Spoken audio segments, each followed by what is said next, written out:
আসসালামু আলাইকুম ভিউয়ার্স, কেমন আছেন সবাই? আশা করি অনেক অনেক ভালো আছেন এবং সুস্থ আছেন এবং নিরাপদে আছেন।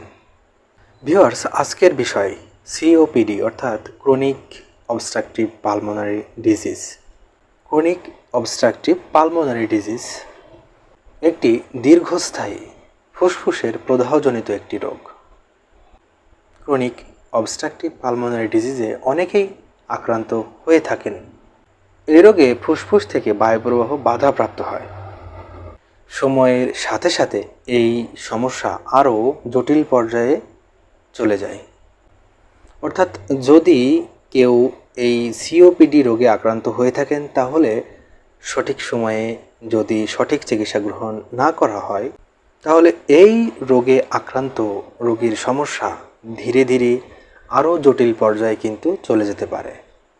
ভিউয়ার্স, আজকের বিষয় সিওপিডি অর্থাৎ ক্রনিক অবস্ট্রাকটিভ পালমোনারি ডিজিজের কী লক্ষণ প্রকাশ হয়ে থাকে একজন রোগীর যখন তিনি এই সিওপিডি বা ক্রনিক অবস্ট্রাকটিভ পালমোনারি ডিজিজে আক্রান্ত হয়ে থাকেন। ভিউয়ার্স, একজন ব্যক্তি যখন ক্রনিক অবস্ট্রাকটিভ পালমোনারি ডিজিজে আক্রান্ত হয়ে থাকেন, তখন তার শ্বাসকষ্ট শুরু হতে পারে, অর্থাৎ তার স্বাভাবিক শ্বাস প্রশ্বাসে বাধাগ্রস্ত হতে পারে। সিওপিডিতে আক্রান্ত একজন রোগী অর্থাৎ তার দীর্ঘমেয়াদী কাশির সমস্যা হতে পারে।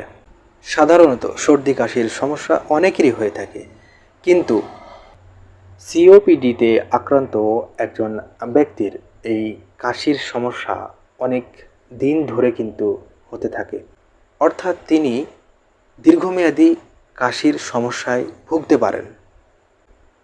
সিওপিডি ক্রনিক অবস্ট্রাকটিভ পালমোনারি ডিজিজে যদি কোনো ব্যক্তি আক্রান্ত হয়ে থাকেন, তাহলে তার শ্লেষ্মা তৈরি হতে পারে।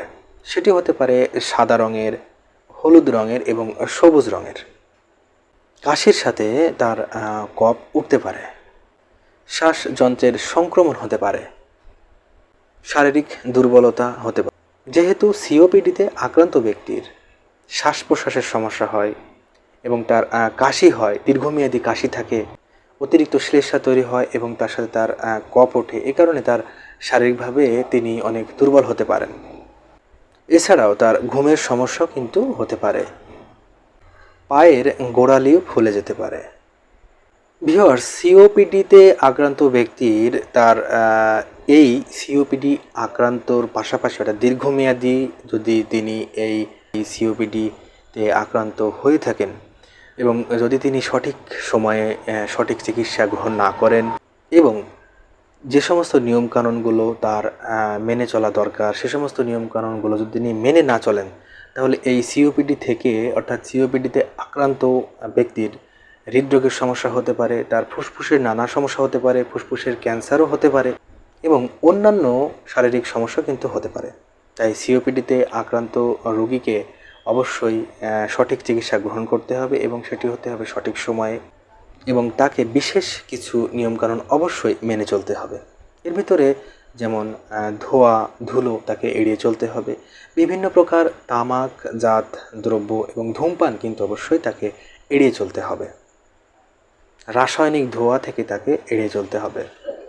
ভিউয়ার্স, যেহেতু COPD chronic obstructive pulmonary disease একটি দীর্ঘমেয়াদী ফুসফুসের প্রদাহজনিত রোগ, তাই অবশ্যই আপনাকে সিওপিডিকে প্রতিরোধ করতে হলে, এই রোগ থেকে দূরে থাকতে হলে অবশ্যই আপনাকে অনেক নিয়মকানুন অর্থাৎ বিশেষ কিছু নিয়মকানুন আপনাকে মেনে চলতে হবে।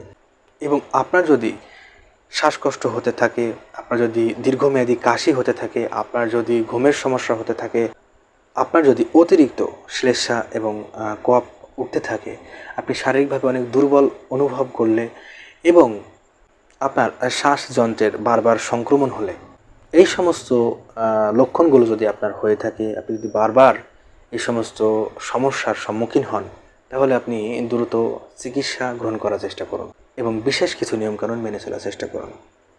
ভিউয়ার্স, আজকে এই পর্যন্তই। দেখা হবে অন্য কোনো নতুন একটি ভিডিওতে। সেই পর্যন্ত সকলে ভালো থাকবেন, সুস্থ থাকবেন এবং আইন হোমিও ক্লিনিক এই চ্যানেলটির সাথে থাকবেন এবং চ্যানেলটিকে অবশ্যই সাবস্ক্রাইব করে রাখবেন।